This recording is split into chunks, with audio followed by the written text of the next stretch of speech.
Ya Bapak nanti di setelah pembukaan Bapak. Oh gitu. Ya, baik, silakan.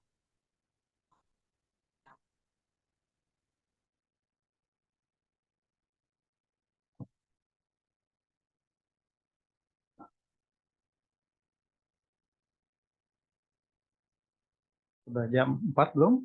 1 menit lagi. Sekarang ya. Sambil kita tilawah. Dibuka aja ya Bapak ya. Ya, dibuka aja. Baik, bismillah. Pak.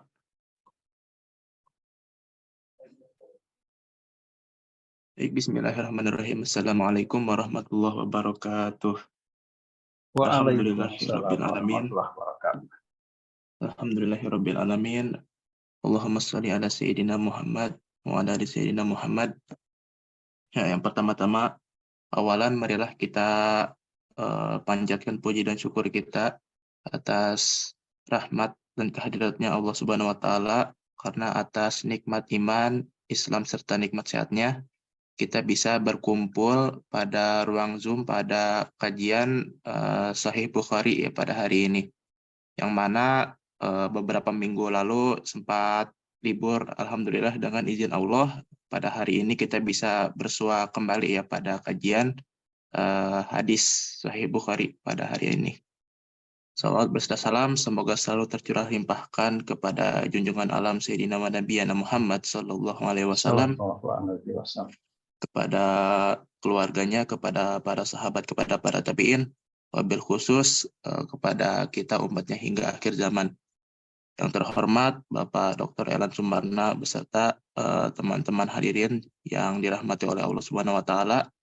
Saya selaku MC mohon izin untuk menyampaikan susunan acara pada acara kajian hadis Sahih Bukhari pada sore hari ini.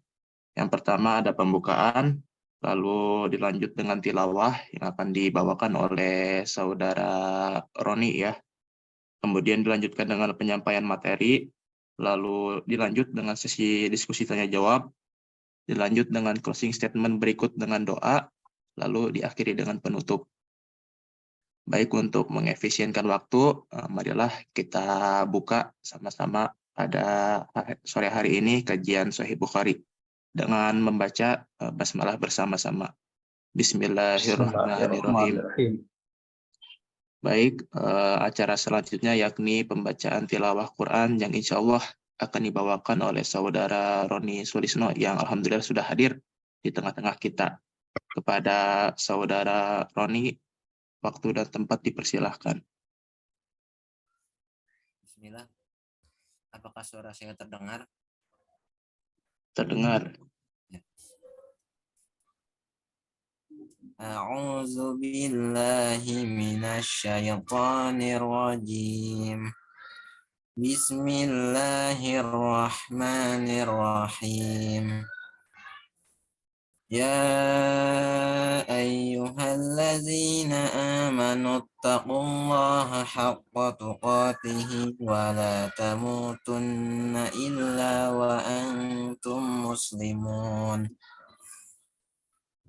Wa'tasimu bihablillahi jami'an wa la tafarraqu. واذكروا نعمة الله عليكم إذ كنتم أعداء فألف بين قلوبكم فأصبحتم بنعمته إخوانا وكنتم على شفا حفرة من النار فأنقذكم منها كذلك يبين الله لكم آياته لعلكم تهتدون ولتكن منكم أمة يدعون إلى الخير ويأمرون بالمعروف وينهون عن المنكر وأولئك هم المفلحون ولا تكونوا كالذين تفرقوا واختلفوا من بعد ما جاءهم البينات وأولئك لهم عذاب عظيم صدق الله العظيم.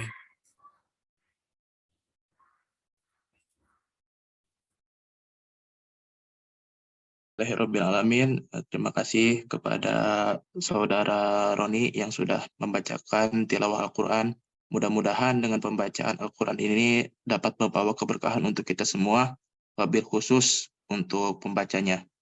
Baik, beranjak kita ke sesi berikutnya, yakni penyampaian materi oleh yang terhormat Bapak Dr. Elan Sumarna, yang insya Allah kalau di Jarkoman itu tema yang akan dibawakan itu hukum bagaimana sih ini hukumnya kentut di dalam masjid gitu kalau di Jarkoman di flyernya. Mungkin selanjutnya akan kita alihkan ke Bapak Dr. Elan Sumbana. Tapi sebelum itu, marilah kita sapa pemateri kita pada sore hari ini. Bismillahirrahmanirrahim. Assalamualaikum warahmatullahi wabarakatuh, Bapak. Waalaikumsalam warahmatullahi wabarakatuh. Ricik, alhamdulillah. Ya, apa kabar Bapak hari ini? Udah sore, hujan terus ya, Pak. Alhamdulillah nih lagi cerah sekarang ya. Nggak tahu di tempat lain. Ya, alhamdulillah Bapak. Sudah siapkah Bapak untuk pematerian pada sore hari ini, Pak? Insya Allah. Oke, alhamdulillah ya. Untuk mempersingkat waktu, tempat dan waktu untuk Bapak Dr. Elan Sumbana, dipersilahkan, mangga Bapak. Baik, bismillahirrahmanirrahim. Assalamualaikum warahmatullahi wabarakatuh. Waalaikumsalam warahmatullahi wabarakatuh. Waalaikumsalam warahmatullahi wabarakatuh. Alhamdulillah. Alhamdulillahi rabbil alamin. Wal aqibatu lil muttaqin. Wala udwana illa 'alal dhalimin. Asyhadu an la ilaha illallah wahdahu la syarikalah.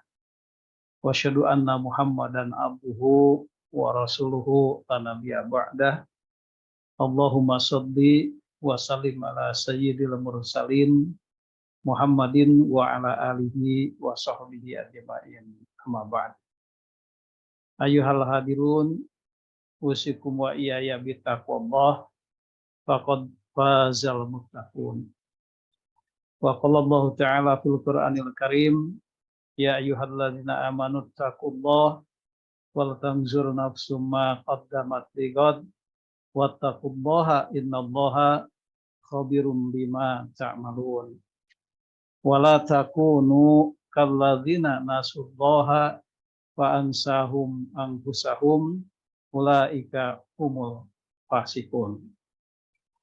Hadirin jamaah yang Allah muliakan, alhamdulillah kita panjatkan puja dan puji serta syukur kehadirat Allah Subhanahu wa taala. Pada kesempatan ini, apa yang sudah kita azamkan, Allah memberikan izinnya. Walaupun memang kita kalau tidak mengingat adanya takdir, begitu ya, maka kita bersedih. 3 pertemuan kita terhenti karena berbagai hal yang dengannya Allah tidak mengizinkan kita jumpa. Namun demikian, kita patut bersyukur hari ini kita diizinkan Allah untuk bersua.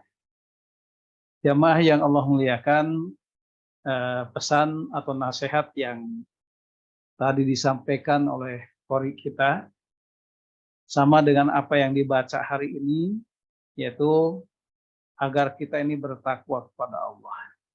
Nah, agar kita ini bertakwa kepada Allah. Ya ayyuhalladzina amanu, wahai orang-orang yang beriman, ittaqullaha, bertakwalah kalian kepada Allah, wal tanzur nafsum ma qaddamat lighad, dan hendaklah suatu diri itu memperhatikan apa yang telah lalu, ligodin, untuk kepentingan esok hari.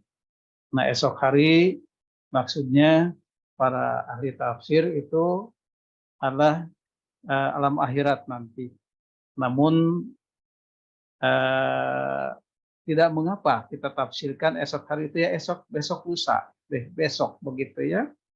Nah, wattaqullaha, dan bertakwalah kepada Allah, innallaha khabirum bima ta'malun, karena sesungguhnya Allah Maha mengetahui terhadap apa yang kita lakukan. Nah, kemudian jamaah yang Allah muliakan, Allah juga menasehati kepada kita, wala takunu kalladzina nasullaha, dan janganlah kalian ini, yakni kita semua, itu menjadi seperti orang-orang yang melupakan kepada Allah. Fa'ansahum anfusahum, sehingga Allah melupakan diri mereka itu, diri kita ini. Nah, kalau sudah Allah ini lupa kepada kita, maka termasuklah kita ini ke dalam kelompok orang-orang yang fasik, orang-orang yang bengkok, gitu ya. Nah, kenapa orang yang lupa kepada Allah itu bengkok? Ya, karena kekuatannya tidak ada untuk menepis, untuk mengalahkan kemungkaran, begitu.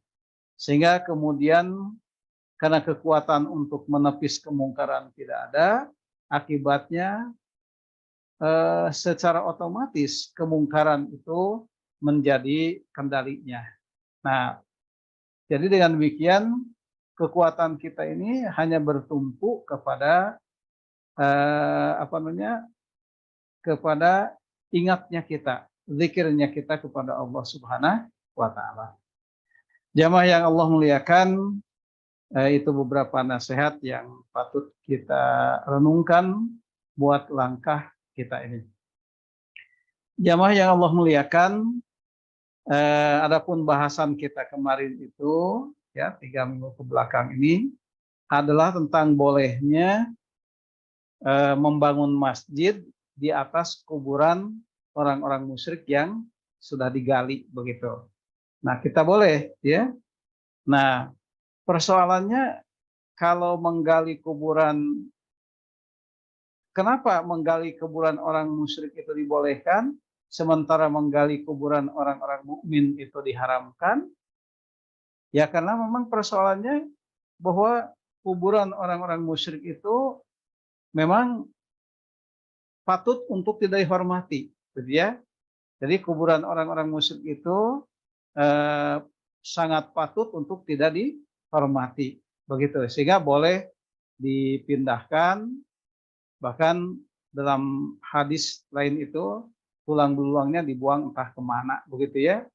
Karena kemusyrikan itu adalah kezaliman, sama sekali kezaliman yang besar di hadapan Allah Subhanahu wa taala, begitu. Karena itu Rasulullah itu tidak memperhatikan tulang belulang yang digali dari kuburan orang-orang musyrik tadi, dan kemudian dibolehkan untuk membangun masjid di atasnya. Sementara kuburan-kuburan kaum muslimin, kuburan-kuburan kaum mukminin itu haram untuk digali. Kenapa? Karena memang hal itu, karena kuburan mukmin adalah kuburan yang patut dihormati, ya, yang patut dihormati, karena itu mencampakkannya, tidak menghormatinya adalah sebuah kemungkaran, begitu. Namun demikian, memang kalau ada persoalan-persoalan yang terkait dengan lahan perkuburan mukmin tadi, maka bolehlah digali kuburannya. Kalau umpamanya tanah yang dipakai kuburan itu adalah tanah sengketa yang belum selesai, begitu ya, tanah sengketa yang belum selesai, kemudian tiba-tiba di sebuah pengadilan dimenangkan salah seorang, ya, sehingga kata salah seorang yang dimenangkan itu, maka kuburan itu harus dipindahkan, ya dipindahkan, gitu. Itulah di antara persoalannya, gitu. Jamaah yang Allah muliakan, itu bahasan kita kemarin, dan tentu sangat boleh untuk kita diskusi kembali terhadap bahasan-bahasan yang sudah lewat, gitu, jamaah sekalian. Baik jamaah sekalian, Bapak dan Ibu, kemudian sahabat karib kerabat dimanapun Anda berada, Dan tentu saja adik-adik, mahasiswa dan pelajar yang Bapak cintai, di player itu seperti yang disampaikan oleh MC tadi ya, tadi, memang judulnya kata kakak kelas saya tuh Pak Cucu Hadiansah itu sangat menggelitik katanya. Nah, barangkali Pak Cucu hadir. Selamat bergabung Pak Cucu, ya. Nah, baik. Judul sebenarnya di hadis Bukhari itu adalah bab al-hadas fil masjid. Itu judul sebenarnya. Bab tentang hadas di masjid. Begitu. Ya, hadas itu apa? Hadas itu sesuatu yang baru. Sesuatu yang baru yang membatalkan kesucian. Begitu. Nah, hadas itu jelas. Ada hadas besar, ada hadas kecil. Hadas besar itu seperti kencing, kemudian BAB, begitu ya. Itu hadas besar, gitu. Dan tentu saja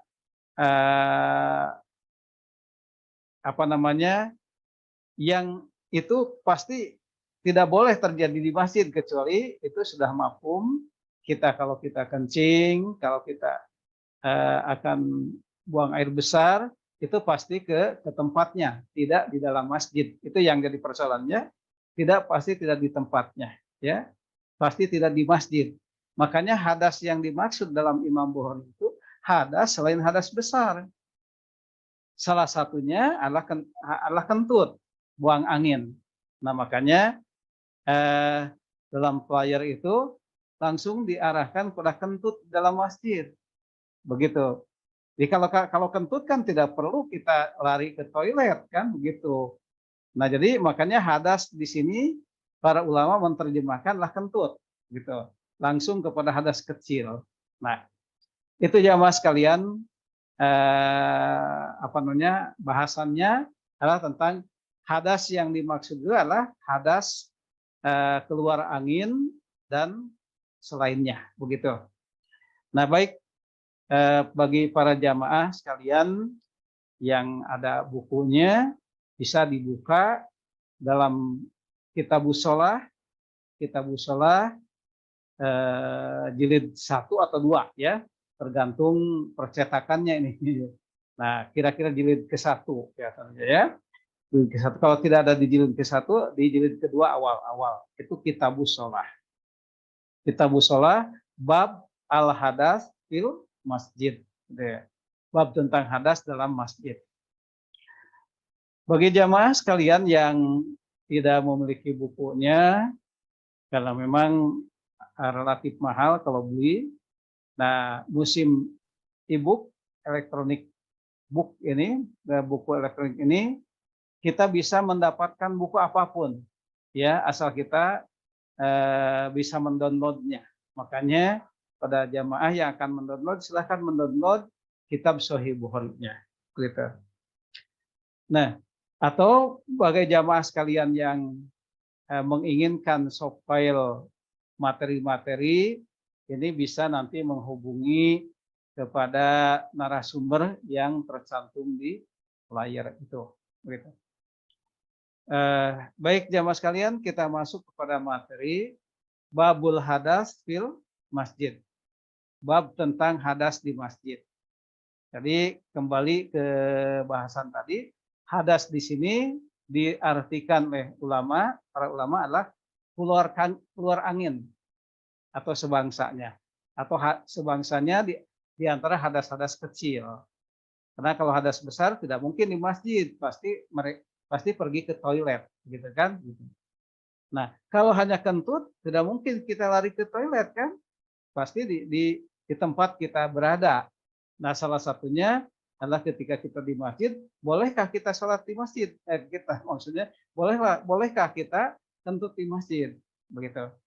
Baik, kita masuk kepada hadisnya. Ya mas kalian, ini hadisnya. Nah, ya kita baca dulu rawinya atau sanadnya. Nah, haddatsana telah menceritakan kepada kami haddatsana telah menceritakan kepada kami. Kami di sini maksudnya Imam Bukhari, gitu ya. Nah, kami di sini maksudnya adalah Imam Bukhari. Nah, sanad pertamanya adalah Abdullah bin Yusuf. Sanad itu sandaran. Jadi ketika Imam Bukhari menuliskan hadis ini, beliau menyandarkan bahwa hadis ini dia dapatkan dari Abdullah bin Yusuf, gitu katanya. Kemudian jamaah sekalian, qala Abdullah bin Yusuf berkata, dalam rangka apa Abdullah bin Yusuf berkata? Dalam rangka mempertanggungjawabkan hadis yang diriwayatkan kepada Imam Bukhari, bahwa beliau pun mendapatkannya dari gurunya. Sehingga beliau berkata, akhbarona telah mengabarkan kepada kami. Kami di sini jelas adalah Abdullah bin Yusuf. Siapa yang mengabarkan kepada Abdullah bin Yusuf? Gurunya, yaitu Malik, Imam Malik. Nah, begitu ya. Kemudian Imam Malik mendapatkan hadis ini dari siapa? Dari Abi Zinad, dari Abu Zinad. Nah, dari Abu Zinad. Abu Zinad mendapatkan hadis ini dari siapa? Anil A'raj, dari A'raj. Nah, gitu ya. A'raj mendapatkannya dari gurunya, yaitu dari sahabat yang namanya Abu Hurairah. Sehingga kata A'raj, hadis ini an Abi Hurairah didapat dari Abu Hurairah. Nah, baru Abu Hurairah lah yang berjumpa dengan Rasulullah Shallallahu Alaihi Wasallam. Nah, kata beliau, kata Abu Hurairah, anna Rasulullah Shallallahu Alaihi Wasallam, bahwa Rasulullah Shallallahu Alaihi Wasallam bersabda. Nah, ini kata Rasulullah, ya. Nah, al malaikatu, kata Rasulullah, para malaikat itu. Nah, jadi jamaah sekalian, malaikat itu adalah bentuk jamak dari kata malak. Hanya dalam bahasa kita, malaikat itu sepertinya tunggal, ya. Padahal malaikat itu kalau kita lihat di bahasa Arab itu jamak, ya. Nah, al malaikatu, para malaikat itu, kata Rasulullah, mereka itu tusolli, bersolawat. Nah, bersolawat, mendoakan. Bersolawat itu mendoakan. Ya, kepada siapa? Ala ahadikum, kepada salah seorang di antara kalian. Jadi para malaikat itu bersolawat, mendoakan kepada salah seorang di antara kalian. Kapan? Madama, selama fis sholat, dia berada dalam kondisi sholat. Nah, selama berada dalam kondisi sholat, mohon maaf, kapan dia mendoakan, kapan para malaikat itu mendoakan? Selama dia berada fi musallahu, berada di tempat sholatnya. Berada di tempat sholatnya, mohon maaf. Ya, berada di tempat sholatnya. Alladzi yang sholat fihi, dia sholat di tempat itu. Nah, begitu. Jadi para malaikat itu senantiasa mendoakan kita selama kita berada di tempat sholat. Yang dia itu, yang kita ini sholat pada tempat itu. Ya. Nah, di para malaikat mendoakan selama kita berada di tempat sholat. Gitu. Kapan mendoakannya? Malam yuhdis, selama dia tidak berhadas. Selama belum kentut, salah satunya. Ya, itu hadas kecil tadi, selama tidak kentut, ya malaikat mendoakan kita di tempat sholat itu. Takulu, sambil mereka mengatakan begini, Allahumma gfir lahu. Ya Allah, ampunilah dia. Kemudian, Allahumma arhamhu. Ya Allah, rahmatilah dia. Nah, ini adalah doa para malaikat, ya, kepada setiap kita yang berada di tempat sholat, dalam keadaan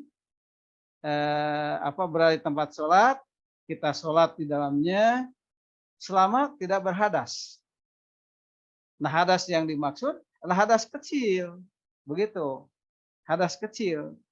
Nah, takulu, doanya itu adalah Allahumma gfir lahu, Allahumma irhamhu. Ya Allah, ampunlah dia. Kemudian, ya Allah, rahmatilah dia. Nah, begitu.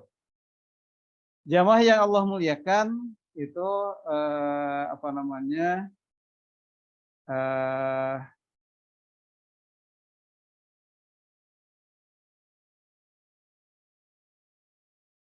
Mohon maaf. Nah, ya, jamaah sekalian, itu adalah hadisnya. Nah, kita lihat penjelasan hadisnya. Ya, tadi nasihat takwa sudah, mengulang bahasan kita tadi sudah, gitu ya. Nah, kemudian kita masuk kepada poin keempat, ya. Di jamaah yang Allah muliakan, sebenarnya judul di atas, ya, sebenarnya judul di atas, judul imam yang disampaikan oleh Imam Bukhari di atas, itu adalah merupakan judul ini merupakan isyarat tentang penolakan Imam Bukhari, ya, kepada orang yang melarang. Melarang siapa? Melarang orang yang berhadas untuk masuk masjid. Begitu. Ya sebenarnya dari judul di atas, judul Imam Bukhari tadi, bab berhadas di masjid tadi, bab kentut di masjid tadi. Kenapa Imam Bukhari membuat satu bab tentang itu? Sebenarnya menurut para ulama itu adalah penolakan Imam Bukhari. Jadi judul di atas itu adalah merupakan simbol atau isyarat penolakan Imam Bukhari terhadap beberapa orang yang berpendapat bahwa orang yang berhadas tidak boleh masuk masjid. Ya, begitu. Jadi Imam Bukhari menolak pendapat itu. Kenapa orang berhadas tidak boleh masuk masjid? Sehingga menyamakannya dengan orang yang junub. Begitu. Nah, oleh karenanya hadis di sini adalah hadis tadi sudah disampaikan ya, buang angin yang dimaksudnya, hadas di sini hadis buang angin yang dimaksud. Nah, jamaah sekalian, jadi Imam Bukhari mewacanakan dengan kata bab hadas di masjid ini mewacanakan tentang masih ada kemungkinan atau masih ada artinya memperlonggar persoalan dari ada beberapa orang, beberapa kelompok ulama yang menolak atau yang melarang orang yang kentut masuk masjid. Sehingga kemudian Imam Bukhari membuat bab tentang ini. Maksudnya adalah penolakan dalam pengertian bahwa persoalan ini harus dibahas lebih detail begitu. Nah, itu jamaah sekali itu persoalannya. Kemudian pada kalimat yang dimaksud dengan malam yuhdis, nah ini nomor 5 ya. Nah, yang dimaksud adalah selama belum berhadas. Nah, para ulama di sini yang dimaksud selama belum berhadas itu maksudnya selama hadasnya tidak mengganggu. Kalau kita katakan bahwa hadas itu kentut di sini, maka selama kentut itu tidak mengganggu, kan bukankah ada keluar angin yang tidak berbau ya, dan kemudian hanya kita yang merasakan bahwa kita ini lagi kentut, sementara yang lain tidak tahu kan. Nah, selama kondisinya seperti itu, ya tidak mengapa. Kata sebagian ulama dalam menafsirkan malam yuhdis, selama belum berhadas gitu. Jamaah sekalian, adapun yang dimaksud dengan bahwa para malaikat itu bersolawat, ya, maka malaikat yang dimaksud itu adalah malaikat penjaga kita. Nah, malaikat penjaga kita, sisi kanan, sisi kiri, gitu ya, yang mencatat amal baik kita, amal buruk kita, itu kan adalah malaikat penjaga. Nah, mereka itulah yang bersolawat, yang mendoakan kita, gitu ya. Dan malaikat-malaikat yang berjalan di sekitar kita, gitu ya. Nah, mereka itu mendoakan kita, gitu ya. Mendoakan kita selama kita tidak berhadas. Nah, begitu. Baik. dimaksud dengan madama fis sallahu alladzi fihi.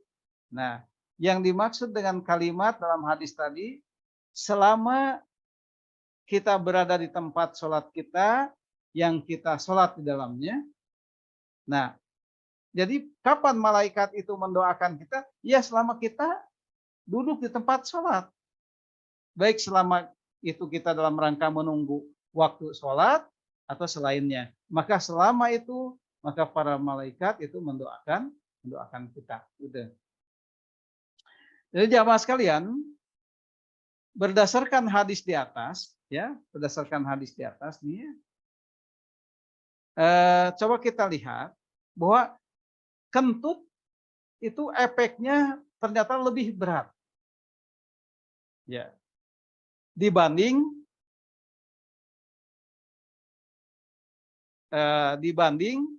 kita berdahak di masjid atau meludah di masjid. Gitu. Nah, jamaah sekalian, ini konteksnya lagi-lagi konteksnya adalah masjid di zaman Nabi, begitu ya. Kalau masjid di zaman Nabi itu kan lantainya tanah, begitu ya, pasir karena gurun pasir tadi ya. Nah, jadi ada beberapa sahabat yang meludah di dalam masjid, begitu ya. Kemudian berdahak di masjid, sehingga kemudian Rasulullah mengatur cara berludah dan berdahak di dalam masjid, begitu. Nah, nanti bahasan itu akan kita bahas kemudian. Jadi, jadi tentu saja masjid hari ini kan berbeda jauh dengan masjid zaman Nabi. Di masjid zaman Nabi, masjid hari ini, begitu kan, berkarpet yang indah, begitu, sangat tidak patut kita untuk berdahak atau meludah. Kalaupun meludah, walaupun mau murah ya kita pergi aja keluar masjid atau ke toilet kan, atau berdahak. Nah di zaman Rasulullah SAW, karena kondisi lantai masjid itu masih tanah, begitu ya, masih pasir, maka ada beberapa cara meludah yang diperbolehkan. Nanti kita bahas itu. Gitu. Tetapi hari ini kondisi masjid berbeda jauh kan.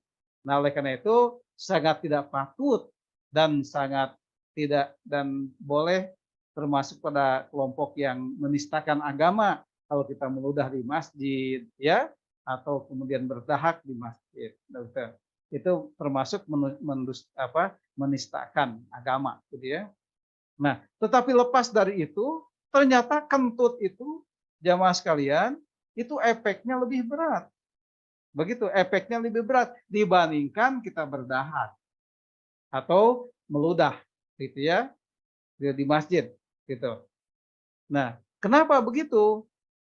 Karena persoalannya ketika kita itu keluar angin, ketika kita ini berhadas, itu ternyata bisa menghalangi doa para malaikat, begitu. Jadi bisa menghalangi doa para malaikat. Padahal doa para malaikat itu lebih memungkinkan untuk dikabulkan. Begitu ya. Kan tadi doanya para malaikat itu, Allahumma gfirlahu, Allahumma arhamhu. Ya Allah ampunlah dia, ya Allah rahmatlah dia. Begitu ya. Selama kita belum berhadas. Gitu. Nah jadi dilihat dari efeknya kita kentut itu bisa menghalangi doa para malaikat tadi, ya, maka sudah jelas bahwa berhadas itu jauh lebih berat ya persoalannya dibanding berdahak. Karena dengan berhadas kita, dengan kita kentut itu, maka para malaikat menjadi terhalang untuk mendoakan kita. Padahal doa para malaikat itu banyak kemungkinannya, besar kemungkinannya untuk dikabulkan gitu. Hal ini seperti kita lihat dalam Quran surat Al-Anbiya ayat 28 ya Mas kalian ya. Nah, di sini ada kalimat ya, ya'lamu, Allah mengetahui. Ya. Coba jamaah sekalian bisa melihat ini pembicaraannya panjang ayat ini sampai masuk kepada ayat 28 ya. Allah berfirman bahwa Allah itu ya'lamu.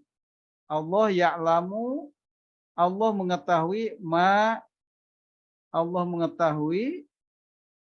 mengetahui ma baina aidihim, apa yang ada di antara mereka, di antara para malaikat, dan Allah pun mengetahui wa ma khalfahum, apa yang ada di belakang mereka, di belakang para malaikat.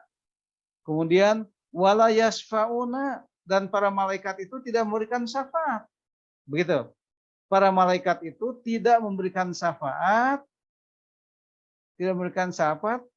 illa kecuali kepada siapa para malaikat memberikan syafaat? Illa limanir tado, kepada orang yang diridhoi oleh Allah. Nah, begitu ya. Nah, jadi para malaikat itu kalau orang itu diridhoi oleh Allah, maka para malaikat berlomba-lomba memberikan syafaat kepadanya. Nah, kenapa begitu? Kondisi keadaan para malaikat itu wahum min khasyatihi, karena saking takutnya kepada Allah, musyfikun, mereka berhati-hati. Nah, jamaah sekalian, nah jadi kalau kita ini diridhoi oleh Allah, nah ya, diridhoi oleh Allah, maka malaikat berlomba-lomba mendoakan kita. Nah, itu jamaah sekalian. Nah, salah satu keridhaan Allah itu karena kita tauhid suci. Oleh itu, kalau kita melihat peri kehidupan Rasulullah Shallallahu Alaihi Wasallam, junjungan kita, itu Rasul tidak membiarkan dirinya dalam keadaan hadas, ya, dalam keadaan hadas. Dia misal seperti yang sudah kita bahas ya sebelumnya, ketika Rasulullah SAW itu bepergian kemana, kemudian Rasul akan BAK, akan kencing, maka kemudian kencing, kemudian Rasul cebok. Nah, karena kondisi air yang terbatas, maka Rasul itu wudunya hanya wudu yang sempurna tetapi tidak lengkap. Begitu. Jadi wudunya itu hanya seperti yang digambarkan dalam surat yang sudah kita bahas, surat An-Nisa itu ya, kalau tak salah ya. Jadi wa idza kuntum ila shalah faghsilu wujuhakum. Jadi dibasuh dulu wajahnya, kemudian sikut, kemudian kaki sampai pergelangan kaki. Gitu. Jadi wudunya wudu yang sempurna namun yang terbatas. Kenapa begitu? Karena Rasul menginginkan agar senantiasa diridhoi oleh Allah dan senantiasa diberikan syafaat oleh para malaikat. Ya, begitu. Jamaah sekalian, demikian. Jadi kesimpulannya, pendapat yang tepat soal hukum berhadas kecil seperti kentut itu adalah hukumnya makruh. Ya, karena makruh. Kenapa kena makruh? Karena pertama persoalannya ini, orang tadi terhalang untuk mendapatkan pahala tinggal di masjid atau di tempat sholat. Yang salah satunya terhalang dari doa para malaikat. Jadi hukumannya orang yang kentut, orang yang berhadas kecil lainnya adalah dia tidak didoakan oleh malaikat atau dia terhalang dari doa para malaikat. Begitu.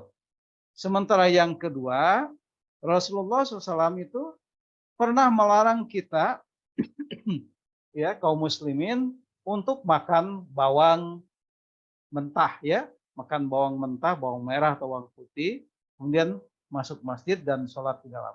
Itu larangan itu jelas dari Rasulullah SAW. Apalagi kalau makan jengkol, ya. Hari ini kita kaitkan dengan jengkol, ya. Kemudian kita masuk masjid, kemudian kita sholat di dalamnya. Nah, itu kondisi-kondisi seperti itu, yang itu bukan hadas. Jamaah sekalian, yang itu bukan hadas. Itu dilarang oleh Rasulullah SAW. Begitu.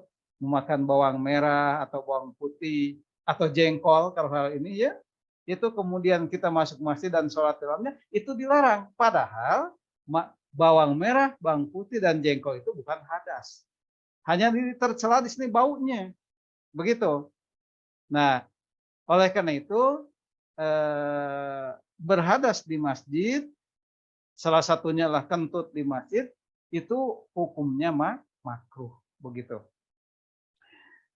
Jamaah sekalian, Kemudian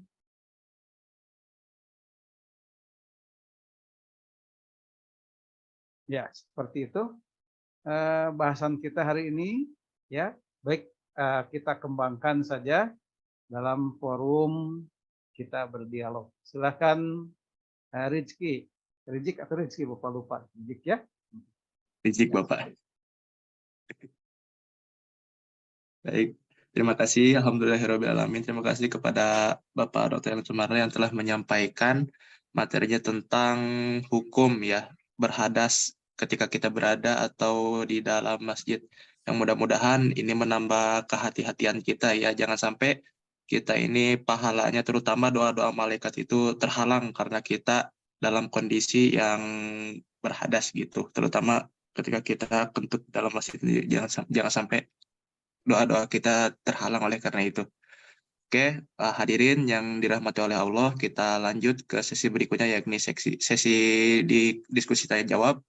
Kami membuka kesempatan kepada para hadirin untuk bertanya dengan menggunakan fitur raise hand atau oke, di sini ada Bapak Ustadz Rahman ya. Bapak Ustadz Rahman, waktu dan tempat disilahkan. Terima kasih, Kang Rizik. Assalamualaikum warahmatullahi wabarakatuh. Waalaikumsalam warahmatullahi wabarakatuh. Ustaz Delan, gimana kondisi sekarang sudah ini? Sehat? Alhamdulillah. Kemarin itu Pak Ustadz Rahman dan jamaah sekalian dibatalkan karena istri sakit, nggak bisa ditinggalkan. Akhirnya mohon maaf. Alhamdulillah sekarang udah bagus, udah sehat kembali. Sehat. Ya Alhamdulillah, semoga asbab sakitnya menjadi pengukur dosa-dosanya Pak ya. Amin. Dinaikkan atau ditingkatkan derajatnya. Amin. Kemudian disembuhkan untuk yang sempurna, sembuh selama-lamanya Pak ya. Amin, insya Allah. Amin. Alhamdulillah Pak Ustadz sudah bisa bergabung lagi. Tadi terima kasih, memang sebelumnya saya tidak tahu ada hukum makruh ketika kita kentut di masjid ya. Baru tahu karena alasannya karena terhalangnya doa malaikat ya, yang doa malaikat itu adalah doa yang mustajab gitu ya, yang terkabul ya Pak ya. Itu pertanyaannya gini Pak, kalau memang kita posisi sedang di masjid itu memang kan ada hadisnya, mungkin Bapak bisa menjelaskan bahwa posisinya selama kita ada di sholat, misalkan antara maghrib dan isya lah kita itikaf. Jadi antara di waktu itu walaupun kita posisinya duduk atau apapun begitu ya, dianggap atau dihargai kita melaksanakan sholat begitu, apa betul itu hadisnya ada seperti itu ya? Itu tentang itu, sehingga malaikat pun ya mendoakan begitu. Tetapi bagaimana ketika kita itu sholat maghribnya di rumah begitu, tapi kita masih posisinya menunggu isya itu di sajadah, tidak beranjak dari tempat sajadah itu. Apakah itu pun kita dalam keadaan wudhu begitu, dalam keadaan suci artinya tidak berhadas. Apakah itu pun kita mendapatkan doa dari malaikat seperti itu gitu Pak? Itu yang pertanyaan yang pertama itu. Yang kedua pertanyaannya, kita ketika di masjid atau di atas sajadah di rumah,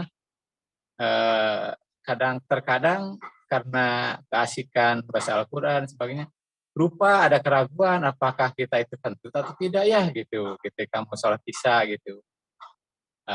Apa tindakan apa yang harus kita ambil? Apakah kita berwudu atau kita melanjutkan saja sholat isya begitu Pak, dalam keraguan seperti itu. Dan memang kadang-kadang suka ada terasa di dubur petik gitu, kayak petik tapi tidak ada mulos, tidak ada apa gitu, tapi perasaan ada tak gitu kan.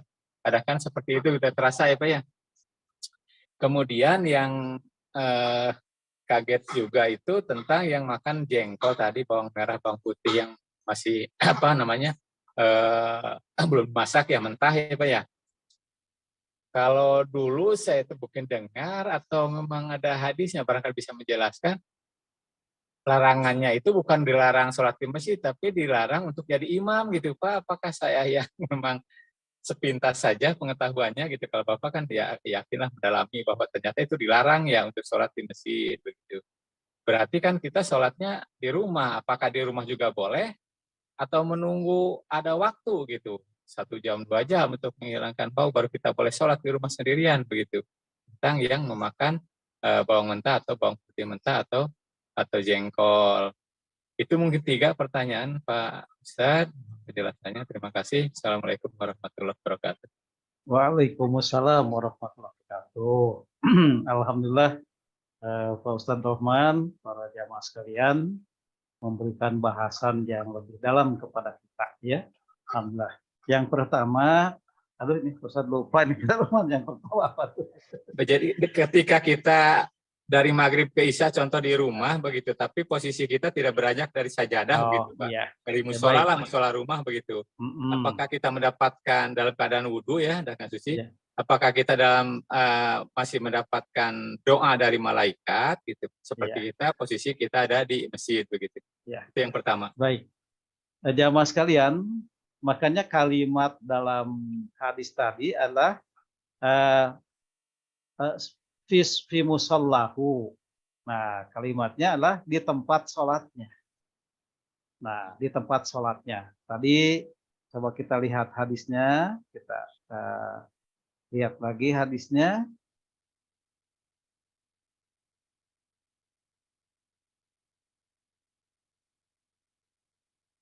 Nah, ini hadisnya.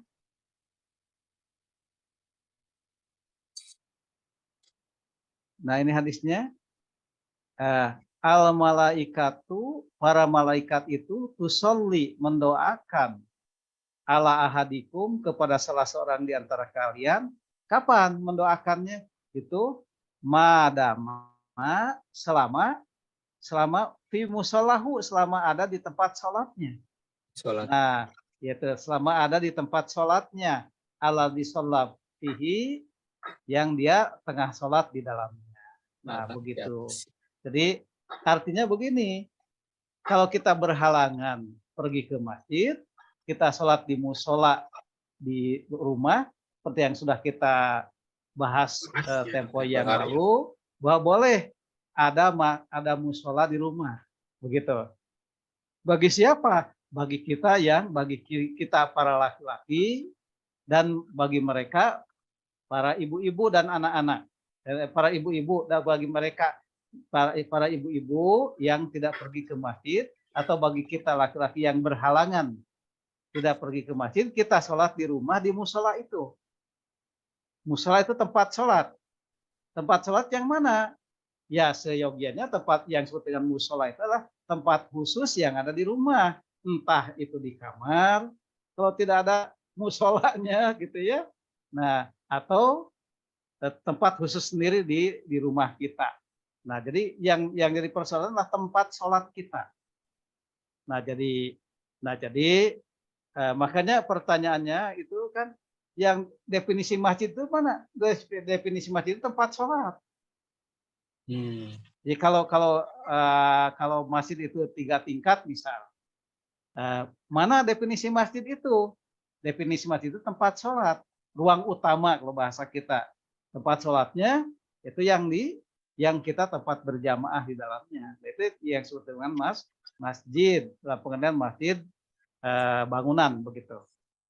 Nah, jadi selama kita berada di tempat sholat itu, entah di masjid, entah kita di musola di dalam rumah karena berhalangan ke masjid, maka para malaikat mendoakan kita selama kita tidak berhadas dalamnya. Yang kedua, Pak Rahman, Bapak lupa. Yang kedua itu tentang ini Pak,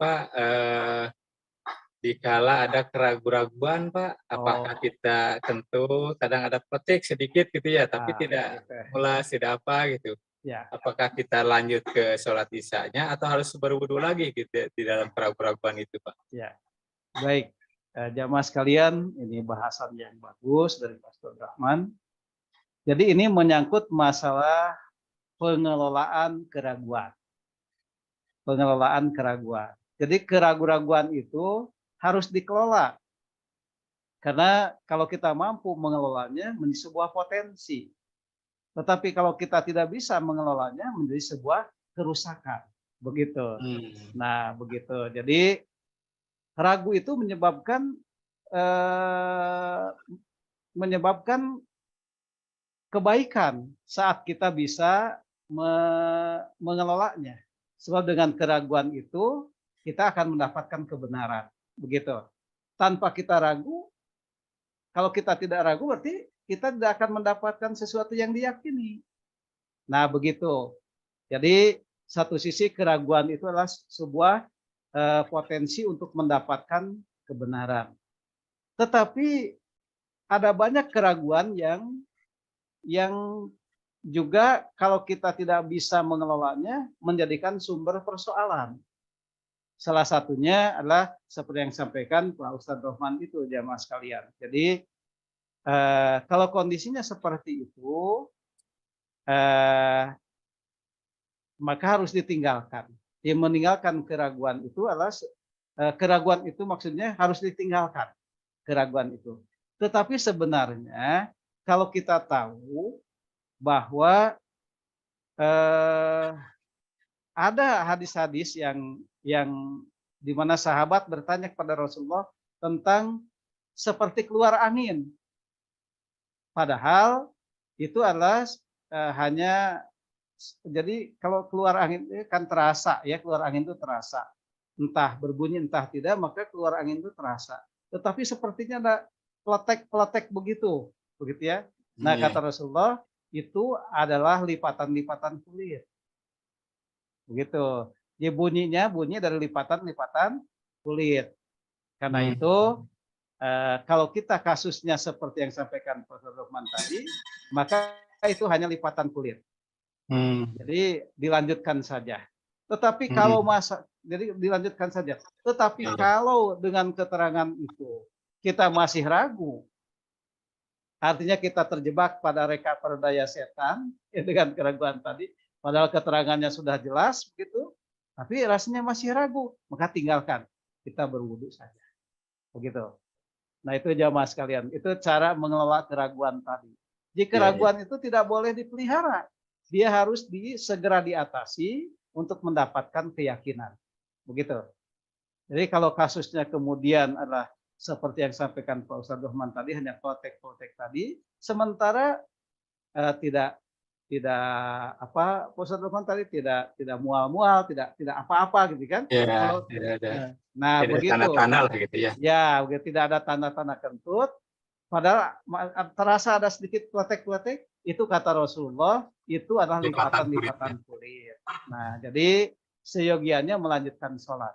Tetapi kalau persoalannya kita terjebak pada reka perdaya setan, keraguan itu tidak tuntas dengan keterangan tadi, ya. Nah, maka hal yang terbaik adalah segera berwudu.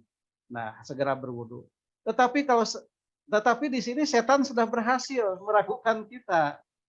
Nah, karena itu, kalau kemudian setelah berwudu ada hal-hal lain yang kemudian meragukan kita, jangan diikuti.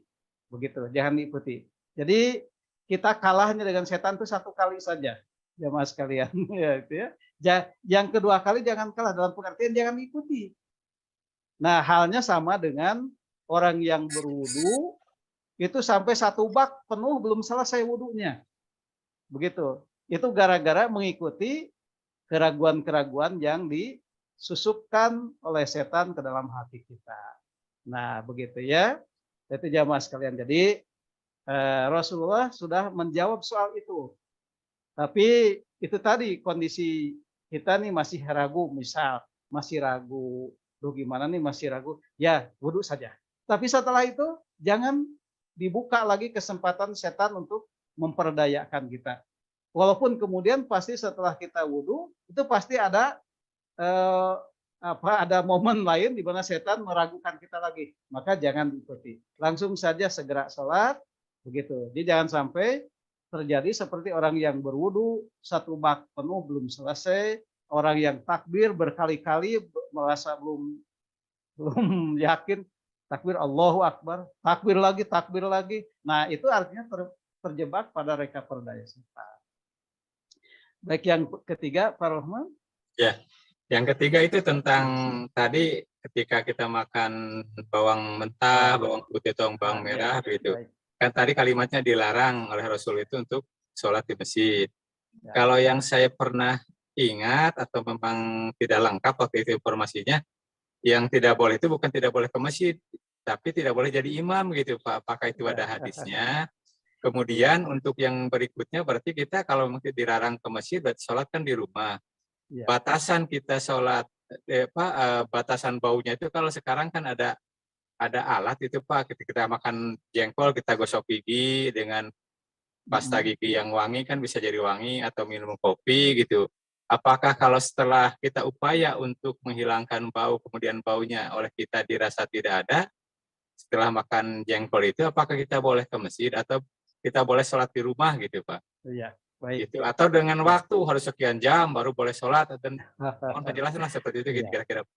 Ya, terima kasih Pak Ustadz Rahman. Jamaah yang Allah muliakan, inilah yang persoalan kita ini.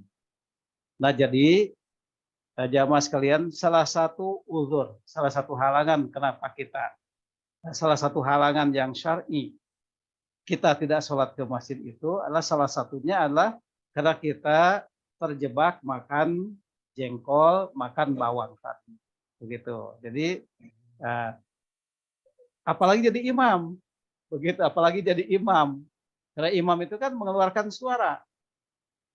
Jangan sampai ketika dia membaca ayat-ayat Al-Quran, kemudian menyebabkan bau kepada lingkungan sekitarnya. Nah, jangankan bisa khusyuk sholat, mendengarkan bacaan imam dengan bau jengkol tadi, maka jamaah akan terganggu dengan itu. Nah, persoalannya kalau kita jadi makmum, apakah boleh? Makmum pun juga sama, akan mengganggu sekitarnya dengan ucapan takbir kita, dengan membuka mulut kita saat bertakbir dan lain sebagainya, itu juga adalah kesempatan-kesempatan untuk mengeluarkan bau dari mulut kita. Begitu. Jadi jamaah sekalian, semuanya ya, baik apalagi jadi imam, jadi makmum pun juga tidak boleh kita pergi ke masjid. Soal kemudian ada upaya kita, nah tentu saja upaya-upaya itu harus dilakukan. Jangan sampai jamaah sekalian, ini ada uzur syar'i ini, karena terpaksa harus makan jengkol, terpaksa harus makan yang bau-bau tadi. Ini kita pasrah saja, wah ini halangan untuk tidak pergi ke masjid. Nah, jadi itu halangan itu harus kita upayakan segera selesai, baik dengan minum kopi atau dengan pasta gigi. Tetapi rasanya dengan pasta gigi, dengan minum kopi pun juga bau itu tidak akan segera habis, ya. Pasti ada, menurut kita tidak bau teh, ya, tetapi boleh jadi menurut orang lain masih bau, begitu. Nah, jadi hanya mungkin dengan upaya-upaya itu akan segera hilanglah persoalannya, begitu. Itu jamaah sekalian. Terima kasih Pak Ustadz Rahman atas bahasannya. Kembali ke Rizik. Terima kasih Pak Ustadz. Sami-sami Pak Ustadz Rahman. Alhamdulillahirrahmanirrahim. Dikembalikan lagi kepada Bapak Ustadz Rahman. Bagaimana Bapak, apakah sudah terjawab? Sudah terjawab dengan jelas. Alhamdulillahirrahmanirrahim. Ya, kita lanjut. Ya, di sini ada pertanyaan lagi dari Bapak Faisal Faza yang sudah raise hand ya. Kepada Bapak Faisal Faza, waktu dan tempat dipersilahkan. Ya, terima kasih. Bismillahirrahmanirrahim. Assalamualaikum warahmatullahi wabarakatuh. Waalaikumsalam warahmatullahi wabarakatuh. Pak Guru. Mugia Pak Kiai Damang atau Allahul Baqa'a fi sihatin daimah. Amin. Sehat. Sakula wargi sehat, sadayana sehat minarroba. Pak Kiai, ada beberapa hal yang ingin saya tanyakan mengenai tadi kan mungkin ya bahasan kita mengenai buang angin di masjid gitu kan ya, sehingga saya mendapatkan pencerahan bahwa yang seperti itu tuh adalah bukan hal yang harus sembarangan kita buang gitu kan. Ini merupakan apa namanya, hal yang harus kita dengar bersama, bahkan banyak sekali gitu ya di kalangan orang-orang yang tidak malu akan hal seperti itu, beralaskan dengan kesehatan gitu ya. Padahal kalau kita melihat tentang malu, al-haya'u minal iman, bahwa malu itu sebagian dari iman, itu sangat luar biasa sekali gitu ya Pak Kiai. Nah, suatu ketika saya pernah sholat berjamaah di salah satu daerah mana itu saya lupa ya Pak Kiai, perkampungan ya.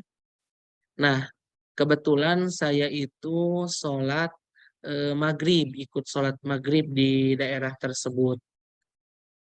Nah, saat itu saya pun apa namanya, melanjutkan sholat isya dan kembali datang ke masjid untuk melaksanakan sholat isya awal waktu ya, awal sebelum adzan saya itu datang. Nah, pas saya lihat di dalam masjid itu, semua jamaahnya, bahkan punten ya, bapak-bapaknya atau yang sepuh-sepuhnya itu lagi asik pada merokok di dalam masjid gitu kan ya. Nah, kalau kita melihat rokok itu ada yang mengharamkan, ada pula yang menghalalkan. Kalau saya itu salah satu orang yang mengharamkan rokok, gitu kan ya, yang mengharamkan rokok.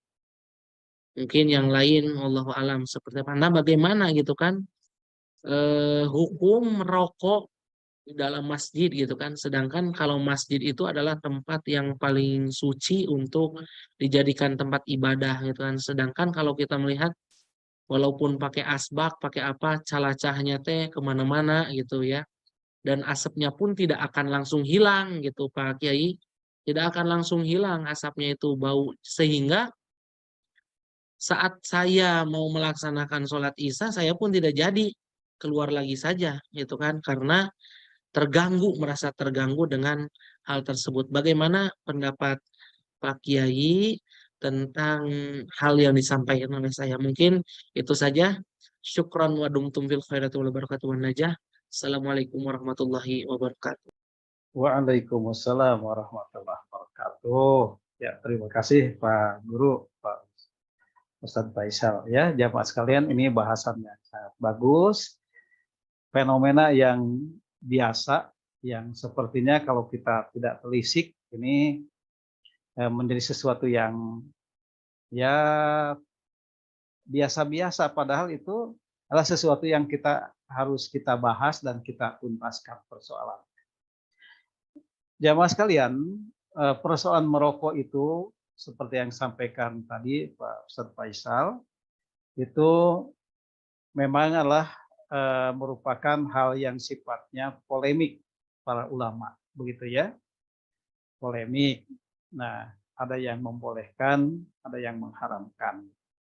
Nah, yang mengharamkan tentu saja tidak sampai kepada haram yang sifatnya tahrim, tapi haramnya haram tanzih, haram yang makruh gitu maksudnya, gitu ya. Nah, ada istilah haram makruh gitu ya, ada haram tahrim. Haram tahrim itu maksudnya haram yang secara qot'i, secara dilalah penunjukannya jelas, gitu ya.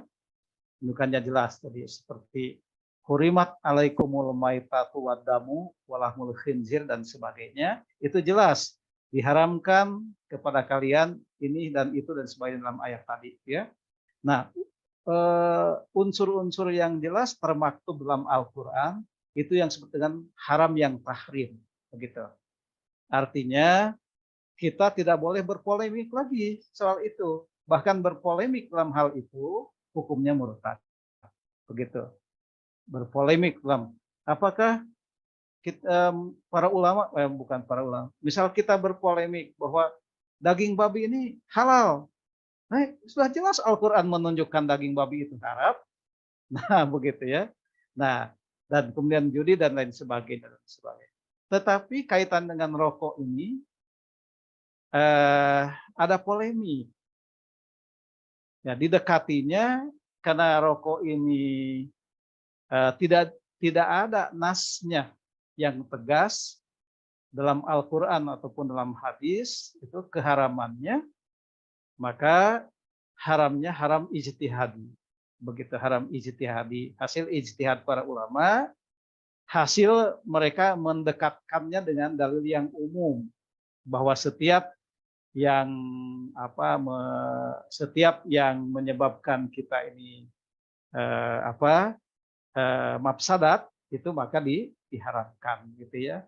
Nah, jadi rokok jelas diharamkan itu secara kemafsadatan tadi, itu kerusakan tadi. Nah, jadi hanya persoalannya begitu ya. Bagi kita yang perokok pasif, nah mungkin Pak Faisal ini perokok pasif ya, artinya mencium itu mencium asap rokok itu bahkan karena kita tidak biasa merokok, ini hanya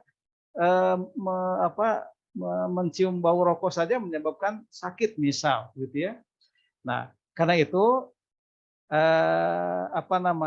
kembali kepada sistem yang berlaku di negara kita, sistem yang berlaku di daerah kita. Nah, kalau sistem yang berlaku di daerah kita ini membolehkan orang untuk merokok di mana saja, termasuk di masjid, maka ya kita harus pandai-pandai memilih. Boleh jadi kemafsadatan kita kalau kita ke masjid di sana bau rokok yang menyebabkan kita muntah atau paling tidak sholat kita terganggu, itu salah satu uzur kita tidak ke masjid itu. Bahkan dibolehkan kita pergi ke masjid yang lain begitu, atau mungkin di rumah. Kalau memang dengan mencium bau rokok orang lain itu kita sakit dan paling tidak kita sholatnya terganggu, begitu. Maka itu adalah salah satu uzur kita tidak ke masjid. Nah, begitu. Jadi dengan demikian, jamaah sekalian, itu cara menyikapi keperbedaan dalam hal-hal yang furu'iyah, begitu. Jadi kita memang di mana kita ini berpijak, di sana langit kita junjung. Begitu mungkin itu bahasannya. Nah, jadi siapa imam itu? Imam sholat itu mereka yang menjadi pribumi.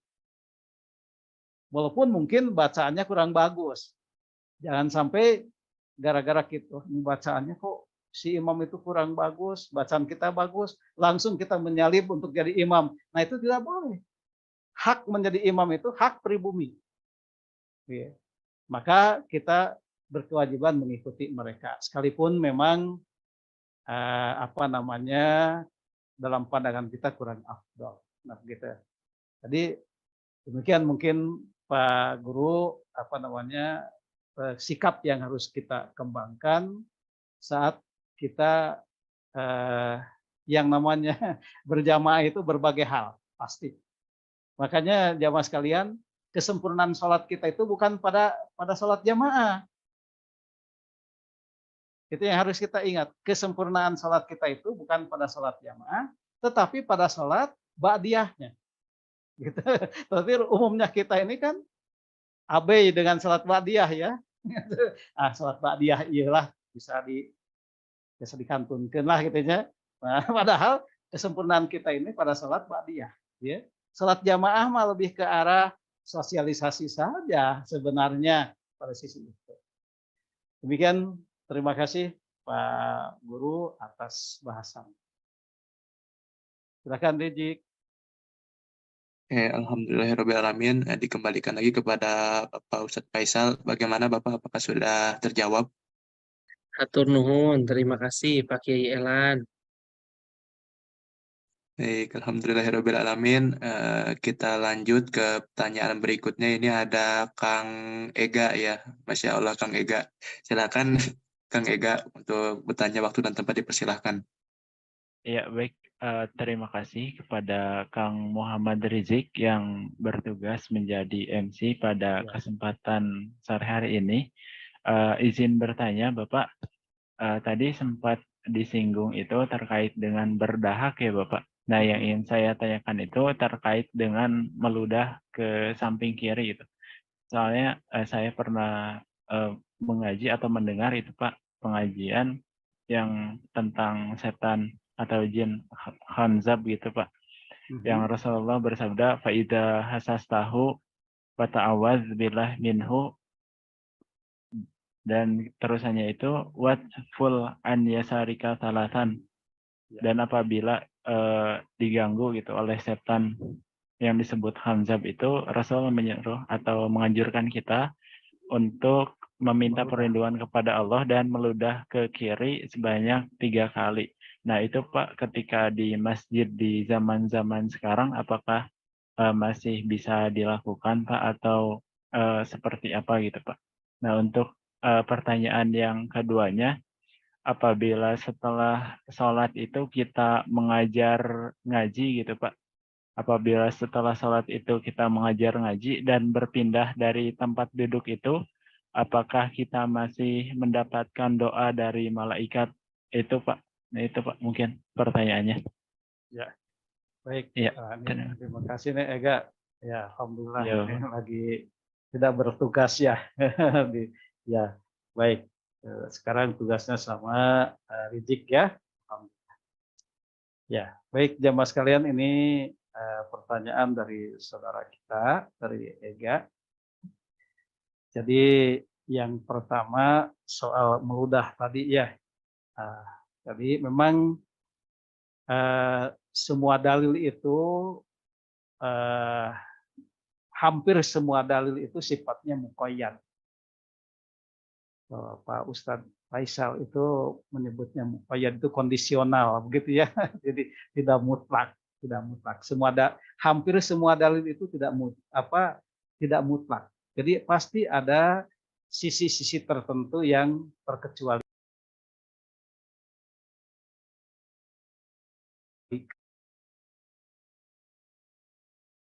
Kita meludah ke arah kiri. Itu artinya di tempat yang memungkinkan kita meludahlah, begitu ya. Kalau di masjid, nah itu dia di masjid. Nah, kita lihat masjid zaman Nabi berbeda dengan masjid hari ini. Begitu. Kembali kalau masjid zaman Nabi itu masih tanah ya, lantainya tanah, bahkan tanah itu adalah alat toharoh tanah itu. Makanya ketika meludah ke tanah boleh kemudian ditutup dengan tanah lagi, gitu ya. Karena memang dengan tanah itu menjadi suci lah, jadi hilanglah najisnya, begitu. Demikian juga dengan orang Arab Baduy yang kencing di masjid, gitu ya. Kencing di masjid, kenapa? Kalau ada orang kencing di masjid kita hari ini di karpet yang wangi, karpet yang begitu bagusnya, kan tidak pantas bagaimana menyiramnya dengan air, paling di laundry kan begitu. Ya, dan itu sangat tidak praktis begitu. Di zaman Nabi, masjid itu amat sederhana, lantainya masih tanah, dan kemudian kalau ada orang yang meludah tinggal ditutup lagi.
masjid lagi. Itu jangan ditahan. Jangan sampai karena kentut di masjid itu makruh, ditahan-tahan. Wah itu bahkan jadi sakit. Jadi sakit. Jadi kita keluar aja dulu. Kemudian silakan untuk kentut ya di tempat yang pantas untuk kita mengeluarkan angin, kemudian berwudu lagi, masuk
gitu ya.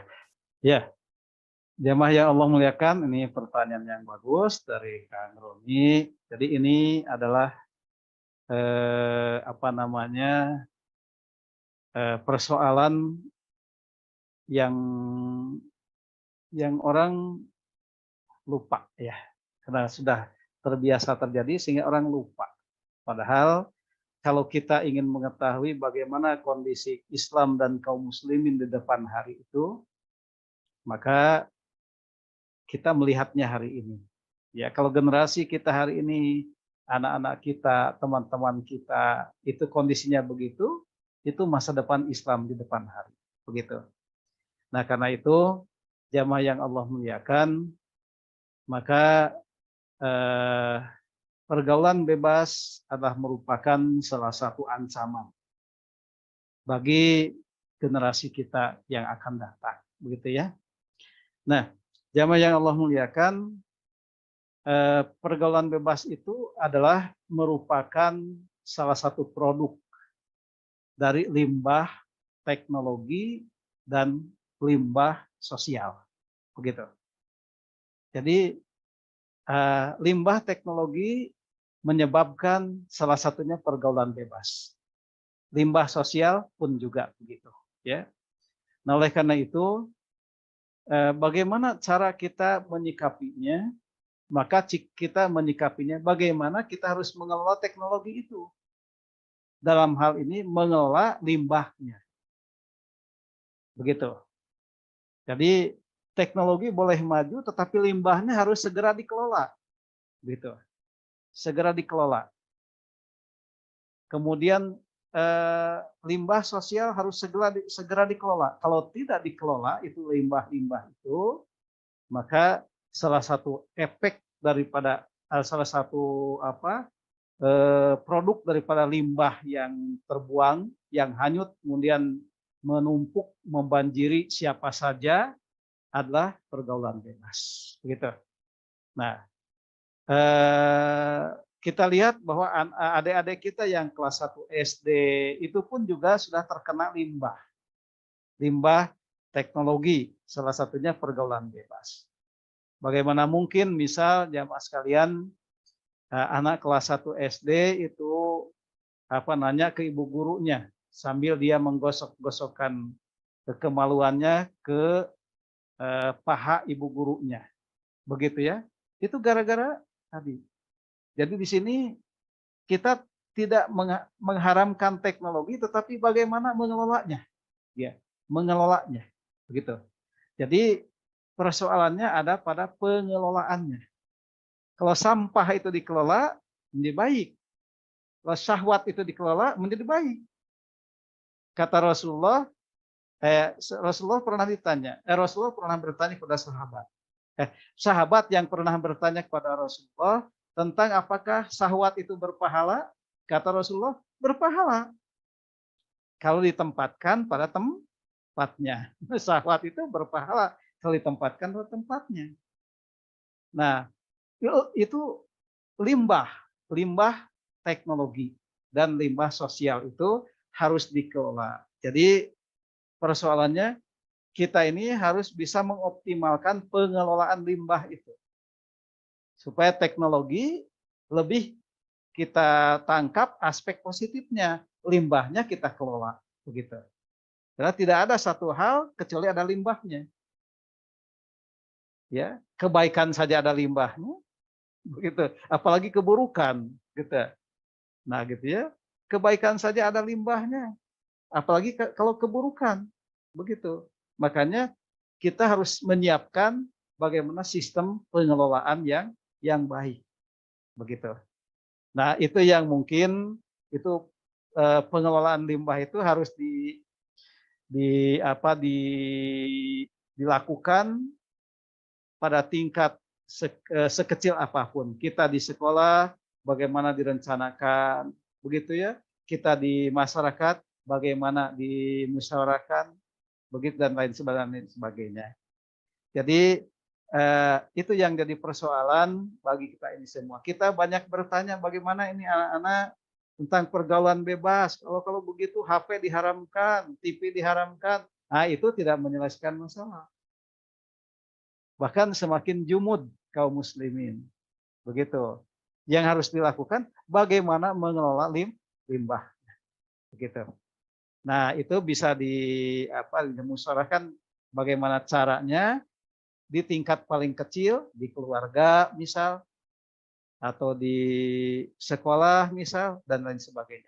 Itu beda-beda cara pengelolaan limbahnya sesuai dengan situasi dan keadaan yang dihadapi. Gitu Kang Roni ya? Nah, iya, begitu. Syukur sedini itu Kang Roni bisa mengenal persoalan. Ya, tinggal kita jamaah sekalian harus bisa merumuskan bagaimana pengelolaan limbah. Bukan menolak teknologi, tetapi bagaimana mengelola. Begitu. Silakan Kang Rizik. Baik, alhamdulillahirobbilalamin. Hatur nuhun Bapak. Kita kembalikan lagi kepada Kang Roni. Bagaimana Kang Roni? Apakah sudah terjawab? Alhamdulillah sudah terjawab dengan penjelasan dari Bapak Elan yang sangat jelas. Terima kasih Bapak atas penjelasannya. Sama ya. Kita musyawarahkan di tingkat keluarga bagaimana, di tingkat yang lebih tinggi bagaimana. Ya. Ya. Baik. Ya, baik. Alhamdulillahirobbilalamin ya. Terima kasih kepada hadirin yang sudah bertanya. Apakah masih ada yang ingin ditanyakan lagi? Mungkin sudah ini sudah. Iya, sudah. Sudah. Ya. Ya. 17.25 ya. Oke. kita lanjut ke sesi berikutnya. Sebelum kita tutup, marilah kita dengarkan closing statement sekaligus doa penutup dari Bapak Dr. Elan Sumbarna. Ya, waktu dan tempat untuk Bapak dipersilahkan. Jamaah yang Allah muliakan, alhamdulillah wa syukur ala ni'amillah. Kita bersyukur kepada rahmat Allah Subhanahu wa taala atas kita yang kita hari ini bisa berkumpul bersama membahas problem-problem yang ada di sekitar kita terkait dengan bagaimana kita ini memelihara iman dan Islam kita, begitu.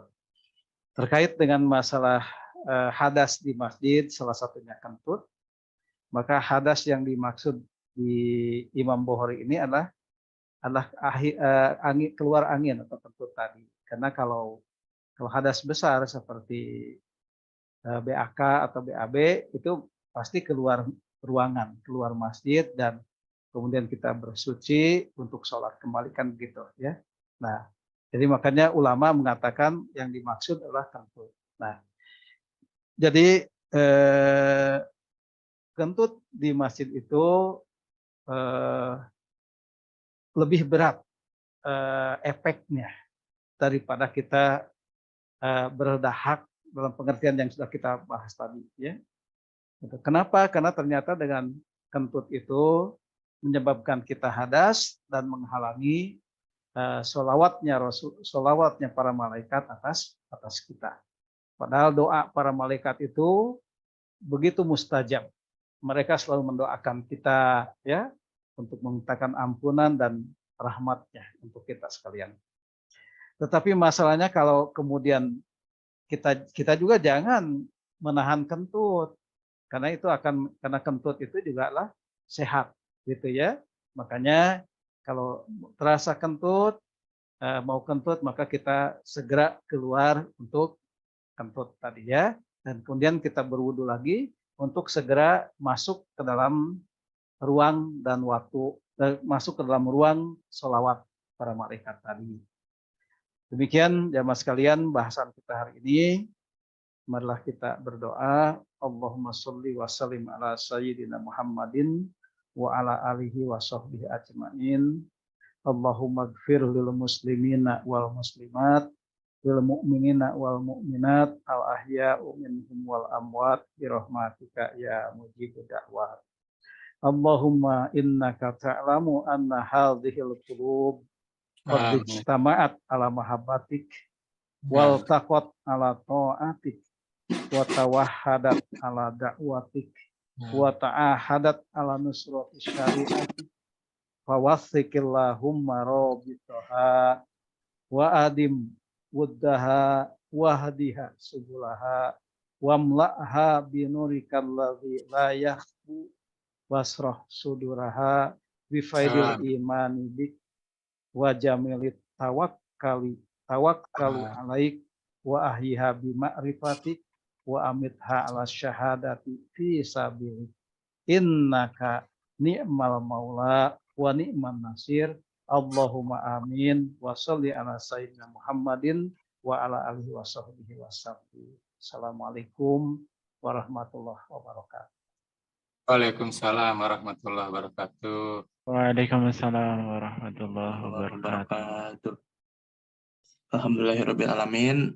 Terima kasih kepada Bapak Dr. Elan Sumbarna yang telah memberikan sepatah dua kata dan materi sekaligus doa kepada kita semua.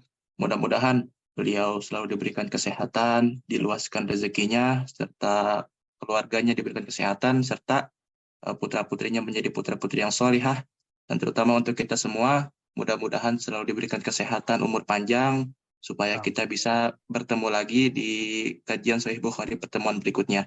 Hingga pada akhirnya kita bisa bertemu lagi di surganya Allah Subhanahu wa Ta'ala. Baik, telah sampailah kita di penghujung acara. Marilah kita tutup acara kajian Sahih Bukhari pada sore hari ini dengan membaca hamdalah bersama-sama. Alhamdulillahirabbil alamin. Terima kasih kepada para hadirin. Saya selaku MC mohon pamit undur diri. Mohon maaf apabila ada satu kata atau dua kata yang salah dari saya. Wabillahi taufiq wal hidayah. Assalamualaikum warahmatullahi wabarakatuh. Waalaikumsalam Waalaikumsalam warahmatullahi warahmatullahi wabarakatuh. Assalamualaikum warahmatullahi wabarakatuh. Terima Permios, kasih, Sadayana. Sama-sama, Kang Ega, semuanya. Ya.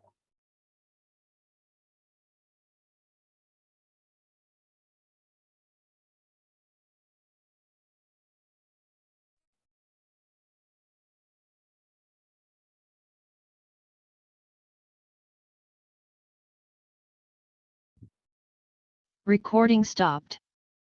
Roni.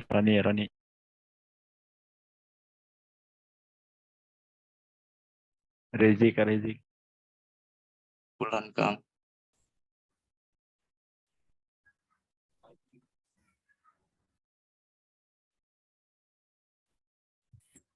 Zidni.